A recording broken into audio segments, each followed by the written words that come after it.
What's up, y'all? It's Annabelle with That Good Shit, and I am here with Ayoni. Ayoni. It is so lovely to meet you. We're out here in Brooklyn, and today we have a lot going on for you. It's a big day for you. Not only is it the day of you dropping your single, too, but you also are on your last tour date of your tour with Michelle. Yes. Woo. Yeah. How are you feeling on this monumental day? I feel good. It's been really fun. Bittersweet, of course, just to come to the end, but I think going home and just reflecting on everything will be really sweet. So, yeah, I'm really happy, really grateful. Yeah, that's beautiful. What's been your favorite memory from the tour? Honestly, like every show, I think we've had a lot of fun. I actually enjoyed some of the drives, just like seeing, so much of the country. But yeah, I think just every night has been so meaningful. Totally. And this being your first tour, how was your experience being on tour? You said you did 16 dates total for this tour? Yeah, we did 17 actually. 17. It's been a really good experience, very positive. Yeah. Yeah. And so doing 17 shows and playing your own music at 17 shows kind of back to back, has that given you any new perspectives on your music?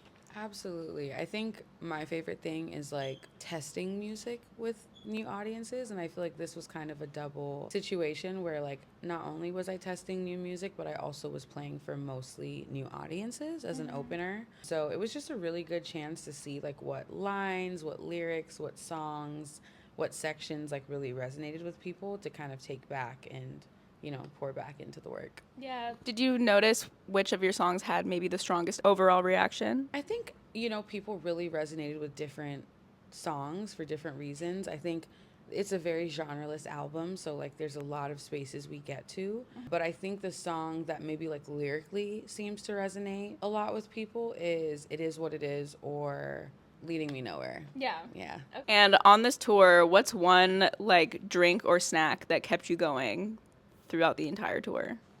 Maybe just water, honestly. Yeah. It's so boring. I'm like gluten free, dairy free, so I got what I could Yeah. on the journey. But I think just like good water, hydration, tea, throat coat. Maybe that's my, drink of choice. That just was like really helpful. Yeah, Yeah. beautiful. We're staying hydrated all tour long, and now you finally get some rest after the long trip. So excited for that for you. And yeah, you also dropped your single two today, which is such a gorgeous and powerful song. I love just like the strength of your voice on this song. Tell me a little bit about putting two together. Yeah, two was really fun, honestly. I think before this album, I think there was a certain like seriousness with which I approached making music and even like the themes that I could write about. I think I felt a lot of responsibility to always be empowering or uplifting in some way. It's like I don't want people to listen to my music and be like down or sad or I wanted to leave people with like some sort of like motivational or positive experience. But two was really just like a fun tongue in cheek like for me record and was very true to like what I was living at the time. So it's very playful, very like tit for tat, kind of toxic, but very honest about who I was like in a past era of life. So yeah, I love it. It feels like a very me record. Yeah, it's a really fun record. Have you had like a crazy get back at a lover who did you wrong in the past? Absolutely. I'm a Gemini, so it's Oh. like not unless provoked, but I think two really, grabs the spirit Yeah. of trifling people. Totally, You know? yeah. If someone does you wrong, they've gotta look out. Okay, You gotta watch traumatizing. out. Do you have any artists who you feel like also do a really good like breakup song or kind of like you cheated on me, fuck you type of song? Yeah, I mean, I think Amy Winehouse has been like a big inspiration for this album. She has a lot of tongue in cheek records, like I Heard Love Is Blind or F Me Pumps. Like, there's some songs of hers that are just very like fun and show her personality. So I definitely was like reconnecting with her songwriting and just her approach to like these really great records that are relatable but also feel so specific and such a beautiful glimpse into her kind of humor. Absolutely, yeah. I love hearing artists like Amy channel their humor through those songs. Like I Heard Love Is Blind, like one of my favorite songs for sure. Love that song. But yeah, you are such a strong songwriter, and it's like probably my favorite part of your artistry is the way you write. I think it's so beautiful. I would love to know throughout your career as a songwriter, who are any songwriters that you came to love yourself or that you studied who redefined what you knew to be possible in terms of songwriting? Ooh, yeah. I'll say a few people. I think one or maybe two of like a past era and still now, but just like the music that I really connected with, like Stevie Wonder, Donny Hathaway. I feel like their songwriting, they have some records that are just so beautiful and so like true, like such a tribute to life, you know, and just like the things they went through, but in such a universal way. I think more modern songwriters that I really connect with as well would be like SZA or Summer Walker. I think Summer is really interesting because like studying the form of her records, like she has songs that, you know, the form doesn't repeat, or maybe there isn't like one hook that you hear multiple times, but people still sing every word, which to me, like as a songwriter, to be able to play with form and like repetition and use it or not, I think is like definitely a form of mastery. So I love their writing too.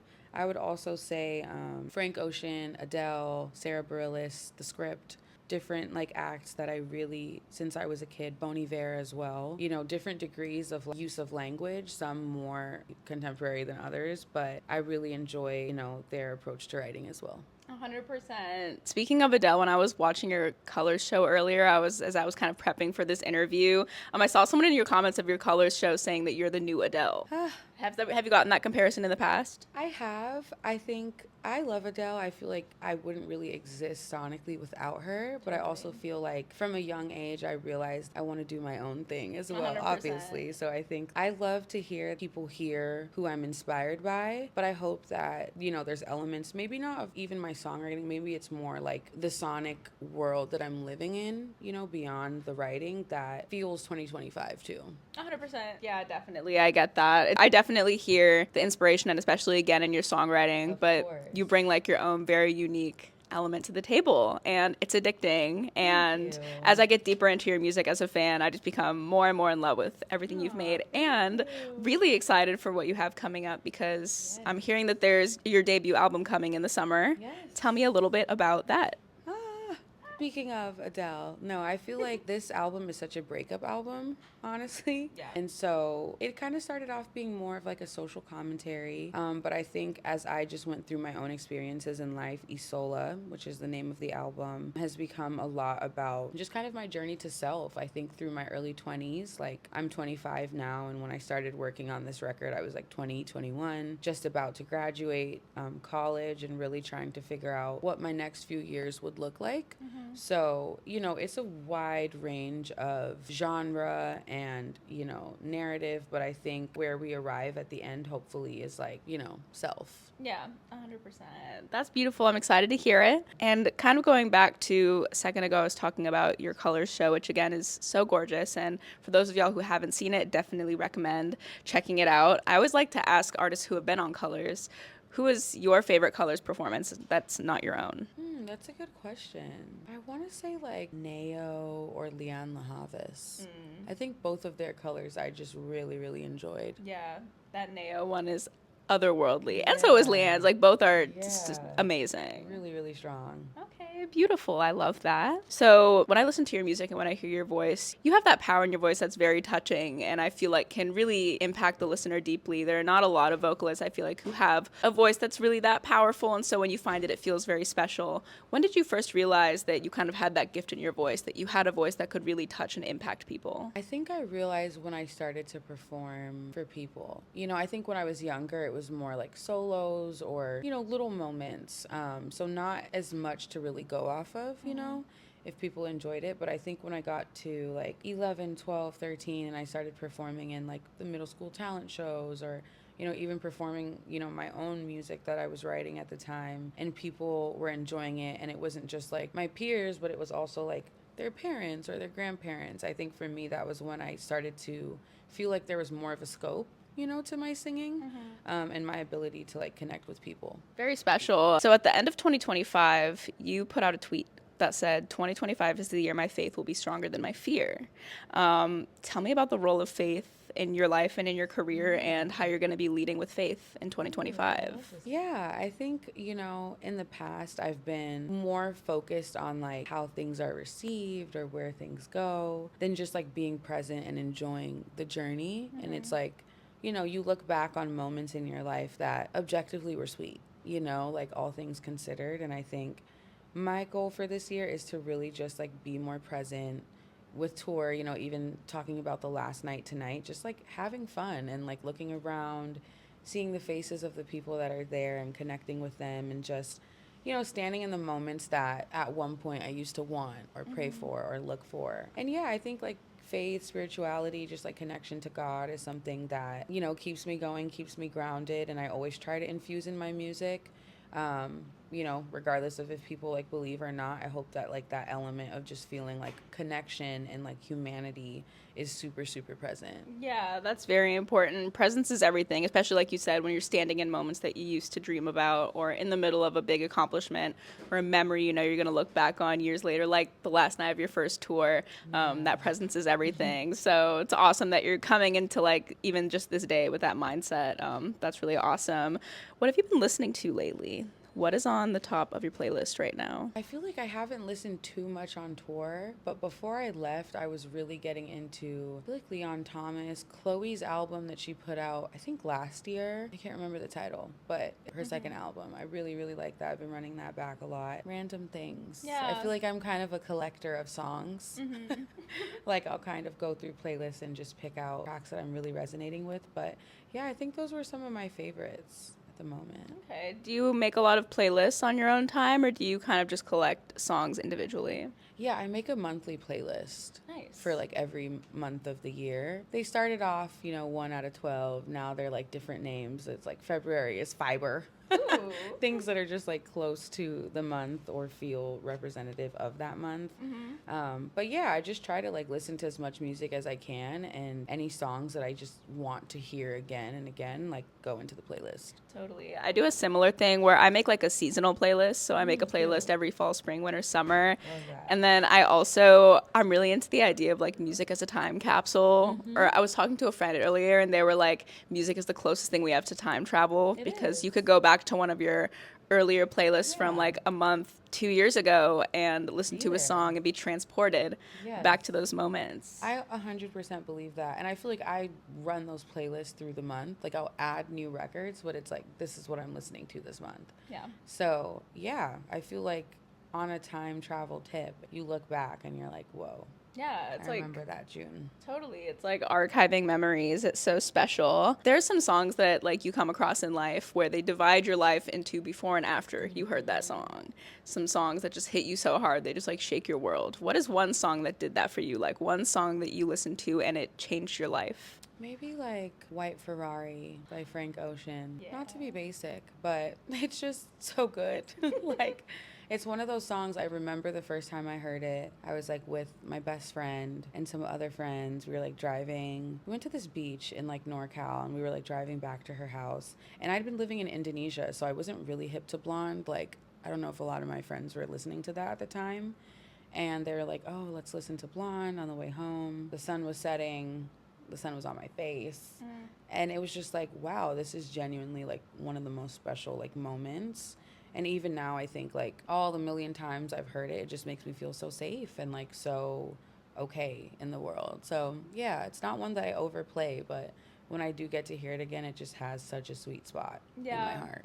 I feel that way about a lot of songs on Blonde. Honestly, all of them. Like, Blonde is an album I save for very special and memorable occasions. It's like a fine wine. You bring it out when you need it. But you don't want to overplay it. I exactly agree. And I also feel like it's one of those albums that like kind of anchors me. So it's like, okay, if I'm going through something or whatever and I just want to like feel something, relax, that's the album I feel like I save and reach for. That album cracks me open and just like it all pours out. So very transformative piece of work. That's like, I feel like almost every time I talk to any friend or artist about music that's changed their life, Blonde is always in the conversation. Blonde is like a generational record. You know what I mean? Like Blonde, Control, for me, Melodrama, like there's certain records that just like shift your brain chemistry low key and just like the way you even like want to experience music. And I think the thing I love about Frank is like the simplicity yet complexity of his music. It's not like it's super maximalist production or anything, but the choices are really, really beautiful. So yeah, I think it's a great record. And I know sometimes people are like, oh, everyone loves it. But it's like, there's a reason everyone connects with something. That's a really hard thing to do in a world of just like so much options. So yeah, I love it. Yeah, absolutely. Props to Frank. I'll show you after the interview, but I have a blonde tattoo because I love that album so much. So shout out to Blonde. We love you so much. I definitely want to talk to you about Sundial. That was my gateway into your music and discovering you. So I'd love to hear a little bit just about like your experience working with Noname on that album, putting together Oblivion and Boom Boom, the songs you're featured on. Yeah, tell me about it. It was really, really fun. I think a no-name collaboration, I don't even know if I dared to dream that was possible in this lifetime, to be honest. Big fan of her music and also just like her work, and I feel like the way that she blends, you know, kind of like what you were saying earlier about like passions of, you know, blending passion work with music and artistry. So I feel like I kind of discovered her music more through her like social activism, but the album itself honestly was just like, I don't know how she heard my music, but she connected with it, and I knew that like I had made this song, The Patriots, that during like 2020 I was like, okay, like I'd been sitting on the song for a while and I felt like it was the right time to post it. And I like sent her a DM like, don't know if you'll ever see this, but just like love your work so much and definitely have been influenced by you and would love for you to like hear this if ever. And then a few years later she just DM'd me back and was like, I really love this, I really enjoyed this. We had some friends in common, artists in common that we knew out in LA. Don't really know like how we got connected, but we did, and she was just like showing love and said she was working on a project, and we just ended up connecting on it. And she just sent me a couple tracks, and created. They came out beautifully. Thank you. What's your favorite track on Sundial? I'd probably say Boom Boom. Yeah. I feel like that's a pocket I've never been in sonically, and it's just so fun. Like I feel genuine euphoria every time I hear that record. Yes. I was also like going through a breakup. I wrote that on Easter Sunday. I feel like it just like shifted me back into orbit, and yeah, it's just really empowering to me. So I really like that one. Yeah, that is a really great song. And you also had the opportunity to perform on Tiny Desk with Noname, which was really cool. What was that experience like? Amazing. Like, again, just nothing that I ever would have even like expected or seen coming.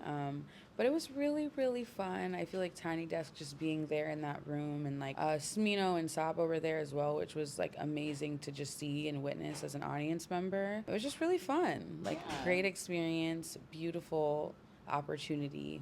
Really fun. Yeah, and you killed it. It was a beautiful performance. Looking forward to 2025 and beyond. Do you have any obviously the album's coming out, but outside of that, do you have any dreams, aspirations, anything else that you are looking forward to? You know, I just hope the music connects with as many people as possible. I think I'm relinquishing, you know, my expectations in any way, shape, or form, but I'm really genuinely just looking forward to like releasing so much music that I've been sitting on. Yeah. And I'm really looking forward to like creating new music and seeing, you know, living in this pocket of this album and like knowing what this chapter sounds like, feels like, looks like. I'm really excited to experience it, create, you know, just be fully present, and then to see in the aftermath like what I want to dream now. Yeah, we're gonna watch it all unfold. Do you have any dream collaborations that you would, in your wildest dreams, like to see happen? Yeah, I feel like Doechii would be so fun. There's like a record on here that I feel like I need it. Frank Ocean, Stevie Wonder, Leon LaHavis, maybe Leon Thomas. I love so much music, so it's like honestly whoever wants to create, like I would be so down, honestly. Yeah, whoever's out there watching, you know, if Frank Ocean, you happen to be like scrolling and you pop by and watch this far, I'm ready. She's ready. I'm literally ready. Let's get y'all in the studio. We would love to see it. Oh my gosh, well, this has been such a joy. Yes, Thank you for your having time. me. Thank you. Good luck on your show tonight. I know it's going to be amazing. Is there anything else that you would like the people to know? I love you. Beautiful. Awesome. Thank you. Thank you.